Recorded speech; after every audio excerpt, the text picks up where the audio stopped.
Hai sahabat Bepom, selamat datang kembali di podcast Bepom Mataram On Air. Oke, hari ini kita akan membahas topik yang sangat menarik yang saat ini lagi banyak dibahas nih ya di dunia kesehatan, yaitu tentang resistensi antimikroba. Nah, apa itu resistensi antimikroba? Bagaimana cara pencegahannya? Dan bagaimana peran kita untuk bisa mencegah resistensi antimikroba? Nah, hari ini kita akan kupas tuntas bersama apoteker inspiratif kita yang sudah hadir bersama kita di sini, Apoteker Muhammad Sahindrawan Firmansyah atau akrab disapa dengan Apoteker Firman. Benar ya? Selamat datang Apoteker Firman. Ya, jadi beliau ini adalah Ketua Indonesian Young Pharmacist NTB. Benar ya? Pharmacist Group. Oh, Indonesian Young Pharmacist Group di Nusa Tenggara Barat. Apa sih itu Mas Indonesian Young Pharmacist Group? Kalau boleh cerita sedikit. Kalau Indonesian Young Pharmacist Group itu jadi sekumpulan apoteker muda yang di bawah 35 tahun yang dikumpulkan berdasarkan usia. Nanti sebagai tim kreatifnya apoteker-apoteker. Jadi YPG itu merupakan organisasi di bawah naungan IAI. Oh, organisasi di bawah naungan IAI. Ini berarti isinya farmasis-farmasi muda ya, yang sangat inspiratif ya, termasuk Apoteker Firman sendiri. Nah, selain itu nih, Apoteker Firman ini ternyata merupakan Duta Pengendalian Resistensi Antimikroba di Nusa Tenggara Barat, yang pada tahun ini dilantik dari Kementerian Kesehatan langsung ya, luar biasa. Nah, karena sebagai duta nih, apa sih itu resistensi antimikroba Mas? Mungkin banyak sahabat Bepom nih yang belum tahu apa sih resistensi antimikroba gitu ya. Ya, apa itu Mas resistensi antimikroba? Baik, sahabat Bepom sekalian, terkait resistensi antimikroba itu sendiri merupakan di mana antibiotik tidak lagi bisa mengobati penyakit yang dialami oleh masyarakat. Misalkan masyarakat yang pada awalnya dia sembuh menggunakan amoxicillin, dia kemudian ketika dia minum lagi dia tidak mempan menggunakan amoxicillin, itu merupakan ciri khas daripada resistensi antimikroba seperti itu. Sebenarnya resistensi antimikroba itu bukan hanya karena penggunaan antimikroba yang sembarangan. Ada beberapa faktor, salah satunya adalah mengkonsumsi ternak yang sudah terpapar antibiotik sebelumnya. Itu juga bisa meningkatkan resistensi antimikroba. Selanjutnya juga sanitasi, terus juga tumbuhan, sayur mayur itu kan sekarang banyak dari petani menggunakan antibiotik untuk meningkatkan produksi sayur mayur. Ketika dikonsumsi juga itu menjadikan mikroba yang ada di tubuh kita itu menjadi resisten ketika terpapar antibiotik seperti itu. Jadi antibiotik itu bukan cuma untuk manusia aja ternyata ya, Ya betul, hewan juga digunakan, ternyata digunakan juga untuk sayur pertanian, sayur mayur. Lo baru dengar loh saya, Apoteker Firman ini loh, ternyata antibiotik itu ya digunakan untuk hewan dan digunakan oleh petani untuk sayur mayur. Nah itu penggunaan antibiotik yang benar nggak sih Mas terkait dengan penggunaan antibiotik untuk hewan dan untuk pertanian seperti itu? Kalau terkait benar tidaknya sebenarnya sudah ada aturan setiap masing-masing kementerian. Tapi masyarakat yang melakukan peternakan atau pertanian itu kadang kala melebihi dosis yang sudah ditentukan. Nah, sehingga ketika sudah terpapar antibiotik yang melebihi dosisnya dan kita makan sebagai masyarakat awam, jadi mikroba yang ada di dalam tubuh kita itu melakukan mutasi atau perubahan bentuk. Misalkan dia tadinya mempan masuk amoxicillin, namun ketika dikonsumsi amoxicillin lagi, dia berubah. Oh, ini ditolak amoxicillinnya seperti itu. Ya. Jadi sudah kebal dia harus amoxicillin itu. Antibiotiknya harus tingkat atas lagi. Oke. Padahal kita tahu ya kalau penemuan antibiotik ini mungkin sudah terakhir 20 tahun yang lalu ya. Betul. Antibiotik generasi terakhir yang ditemukan gitu. Terus kalau itu kita melihat bahwa antibiotik itu tidak bisa ditemukan dalam waktu cepat. Ya. Ya, artinya kalau nanti orang sudah resisten, nggak kebal, atau antibiotiknya itu sudah antimikrobanya sudah kebal terhadap antibiotik, dia harus pakai antibiotik di kelas atasnya nanti kalau dia udah pakai antibiotik lini terakhir pun tidak mempan, apa akibatnya? Akibatnya ya kematian. Kematian kan? Ya, karena kemarin juga saya sempat diinfokan sama rumah sakit di NTB, itu ada satu pasien yang sudah ditemukan bahwa orang tersebut resisten semua antibiotik. Semua antibiotik, bahkan sampai lini terakhir pun itu, dia sudah resisten. Usianya hampir 40 tahun pasiennya, jadi ketika diobati menggunakan paling rendah Septri kalau di rumah sakit. Jadi diobati Septri, dia tidak mempan, diobati dengan kelas yang di atas, tidak mempan, dicek semua ternyata resisten. Dan akhirnya pasiennya meninggal. Usianya masih muda ya. Kalau kita bilang belum ada 40 tahun itu masih usia produktif begitu. Itu berarti apa ya, kasus resistensi antibiotik ini nyata adanya gitu ya, bukan hanya sekedar omong kosong, bukan hanya sekedar dongeng belaka gitu ya. Ternyata di Nusa Tenggara Barat sendiri kasus itu sudah ada loh, sahabat Bepom. Jadi kalau dilihat dari data secara global ya, memang sih kematian akibat antibiotik ini justru lebih tinggi dari kematian akibat HIV dan malaria, gitu ya. Lalu di Indonesia sendiri ternyata kasus resistensi antimikroba ini, Indonesia ini menempati nomor 5 se-Asia Tenggara ya, dengan kasus resistensi antimikroba terbesar. Ini harus bangga apa gimana ya? Kita masuk 5 besar loh ini. Kita masuk 5 besar. Oke. Nah, tadi disebutkan ada beberapa faktor pemicu terjadinya resistensi antimikroba ya. Nah, di sana tadi terkait dengan penggunaan antimikroba yang tidak benar gitu ya.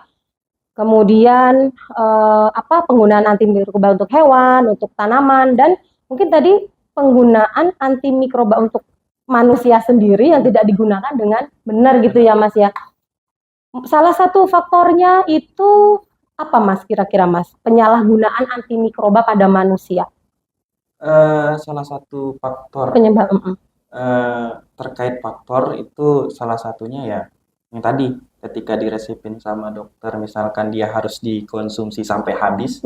Kebiasaan yang saya temukan di lapangan itu Mbak, jadi masyarakat tuh ketika sudah sembuh dia langsung stop antibiotiknya. Padahal kan harus diteruskan sampai habis.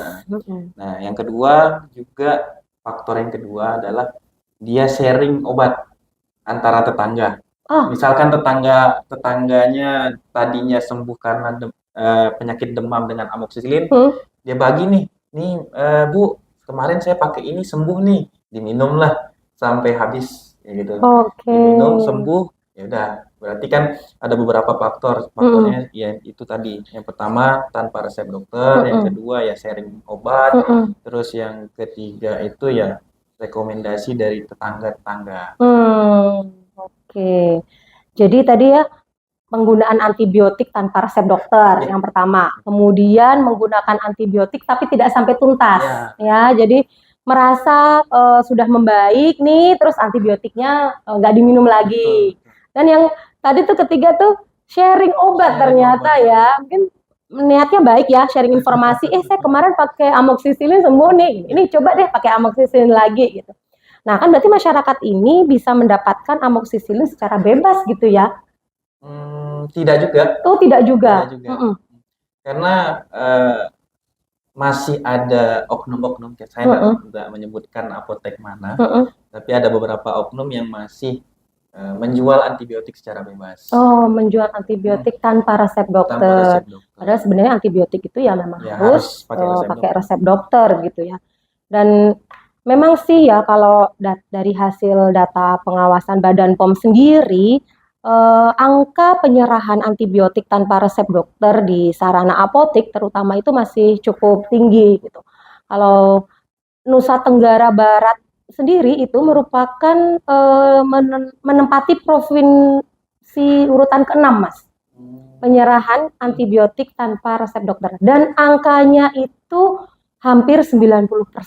Hampir 90% dinyatakan bahwa apotek yang ada di Nusa Tenggara Barat itu masih menyerahkan antibiotik tanpa resep dokter begitu. Nah, kira-kira nih, menurut pendapatnya Apoteker Firman, bagaimana sih apoteker bisa berperan gitu ya untuk menanggulangi si resistensi antimikroba ini? Oke, terima kasih Mbak. Terkait peran apoteker, lumayan susah, berat juga ketika antibiotik ini harus menggunakan resep dokter, karena kebiasaan dari pendahulu kami itu antibiotik masih bisa diserahkan tanpa resep dokter. Tapi mau tidak mau, suka tidak suka, kita juga harus sadar diri karena apoteker itu merupakan garda terdepan ketika memberikan obat. Salah satunya berfungsinya apoteker itu untuk mengedukasi masyarakat bagaimana antibiotik itu harus wajib diberikan dengan resep dokter. Oke, antibiotik wajib diserahkan dengan resep dokter. Yang kedua adalah menolak penjualan antibiotik tanpa resep dokter. Ketika masyarakat itu kekeh, karena kita kan apoteker ini berhadapan langsung kepada masyarakat yang notabene itu mau tidak mau, suka tidak suka, mereka harus diikuti karena berhubungan dengan omset, Mbak. Nah, mau tidak mau apoteker itu menolak ketika tidak membawa resep dokter. Yang ketiga, balik lagi mengedukasi bahaya penggunaan antibiotik sembarangan atau tidak sesuai dengan anjuran dokter.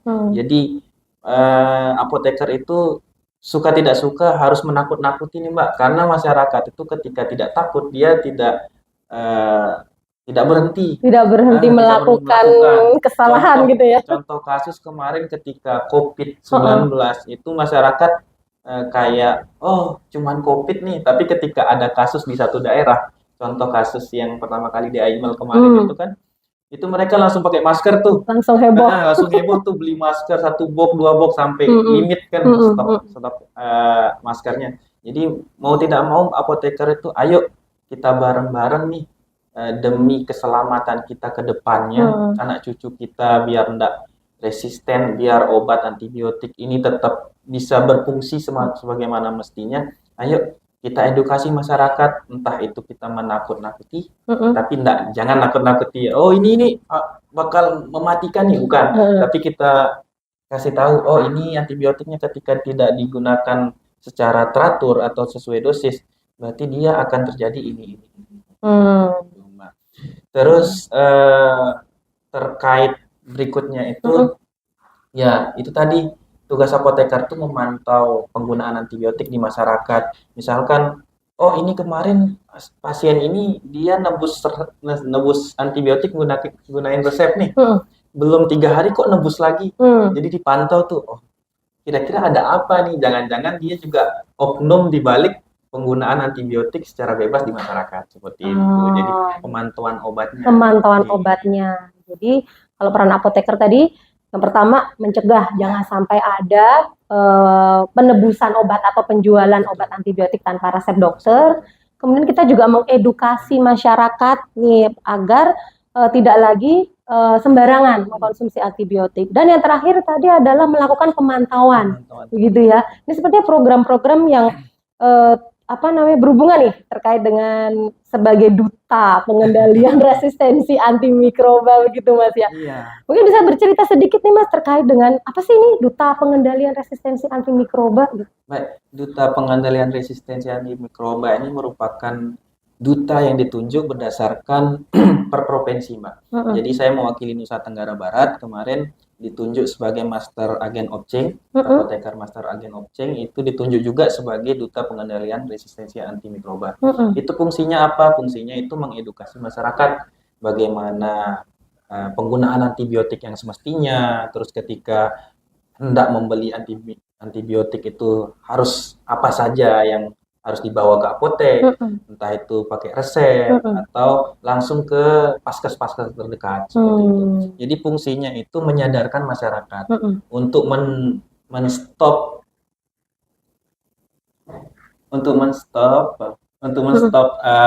penggunaan antibiotik, kami tidak bisa langsung, tapi kami menyadarkan secara edukasi seperti itu, Mbak.